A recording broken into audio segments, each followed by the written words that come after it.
visiting. So please give it up for a special guest. Give it up for Kevin and Quigley.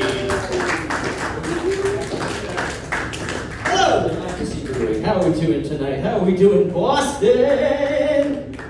I'm from here. I grew up around here, and I'm so proud to be from here. I gotta tell you, I love being downtown Boston, especially, all these old historical buildings, all these buildings, they're part of a local history. You see these brutal architecture. It goes back so many years. There's so many stories of American history here. I tell you, folks, if these walls could talk, they would probably use the N-word. Okay. Sorry, you gotta forgive me, I'm a little manic today. They say I suffer from bipolar disorder, but I gotta be honest with you guys, really only suffer about half the time. Other half, pretty bitchin', not gonna lie. Don't know if you guys have had a hypomanic episode before, kind of the tits, alright? I take my shirt off, go for a run through a bad neighborhood at 3 a.m., high-fiving hookers working the corner. I'm like, you're beautiful, and I believe in you. That's a big part of being manic, by the way, telling people you believe in them, telling people that you don't know very much about, that you believe in them. If any of your friends are telling you that they believe in you, you gotta wait a few days. They're about to crash. Call on a wellness check. Let me tell you guys. Love to get home, love to be manic, love to go on every manic person's favorite app, Facebook. It's kind of like where we flock on the internet. I add every single person on the people you may know tool. Wake up to a text from my friend. He's like, why did you add my cousin Kaylee on Facebook at 3 in the morning last night? I'm like, whoa, buddy. I did not add your hot cousin Kaylee on Facebook at 3 in the morning last night. Let's be real, I wouldn't do that. Must have been a glitch in the system, guys.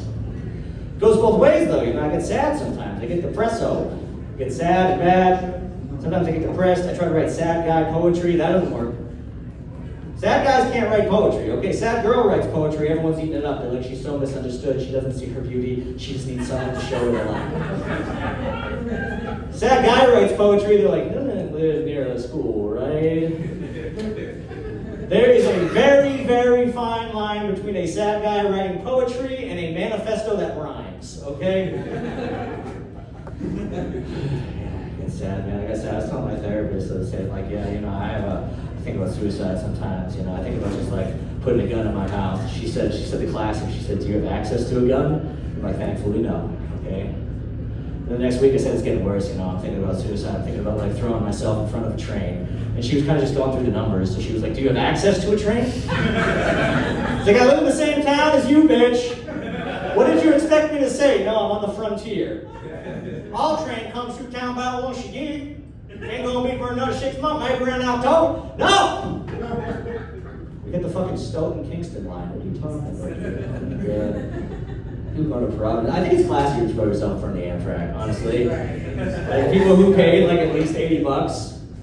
You throw yourself in front of the Providence line, the people are going to be jealous that you're dead and not them, okay? Love the local humor! Yeah, I don't know, guys. I've been having sex, though, so pretty good. My life's not that sad, alright? Been having sex. Been fucked! Yeah, not anytime recently, but I have done it. I have had sex, that's right. I'm actually a pretty kinky guy. You're a kinky guy? You're like, no, not this guy. He doesn't even have blue hair. Psych! I'm down with the kink. I'm a kinky guy. You know what my kink is, sir? Whatever you want it to be, honestly. I haven't had sex in a while. I am in no position to judge. Boundaries are for married men in the suburbs. Okay? Don't look a gimp horse in the mouth. That's my slogan that I go through life, guys. I love it. If a lady wants me to dress up like Captain Ahab and lick cream cheese off of her toes, I say, fucking call me Ishmael! I hope it's chive. Okay, I'm 31 now, so I'm finally getting to the age where I can have sex with people who are older than me and younger than me. That's like an exciting little point, right? You get the best of both worlds, variety and spice of life. Sometimes an older woman, though, they don't want to tell you exactly how old they are. But you're curious, you can't steal their ID out of your purse. That's a little bit creepy, so you've got to use what I call the 9/11 method. That's what you do. You just casually bring up, where were you on 9/11? And sometimes she's like, oh yeah, I remember. I was like, in college, I was studying for finals. I'm like, oh geez, mid-40s, okay. Then sometimes she's like, oh yeah, I remember my teacher wheeled the TV into the classroom. I'm like, oh fuck, we're the same age? Like, you're not taking care of yourself. You know what's funny? I actually had sex with a girl recently, and this is crazy. This girl was born after 9/11. That sounds illegal. No, she's in her 20s, but doesn't that sound right? I had sex with a girl that was born after 9/11? Oh my god. It sounds like I'm about to remind you what the age of consent is in this state. No, it was sort of, and it's funny because, like, girls, They be calling me daddy in bed sometimes. I'm still a little uncomfortable with that, but this is the one time it felt right. She was like, daddy. I'm like, honey, how about daddy sits you down and we talk about what our nation went through on that fateful day?